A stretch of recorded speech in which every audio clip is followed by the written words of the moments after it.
If you're an actor who's just getting started and you're wanting to pursue a career in film and TV, you might be wondering, is it worth it for me to even try to do theater at all? And my answer to you is absolutely.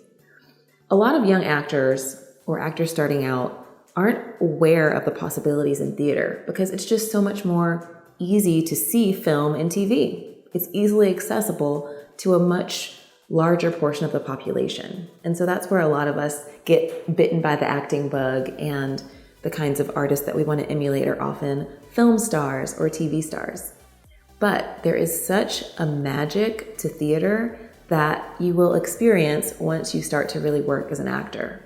There's the chance to be in a live venue with your audience and really engage with the energy of the people in the audience. And as an actor, you will not want to miss out on that.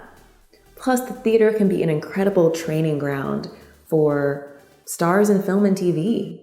When you do your research and start to learn about some of the actors who you really know and love, you'll find that a lot of them got their start in theater. So I would encourage you to keep your options open to all the ways that you can express yourself as an actor and have fun with it.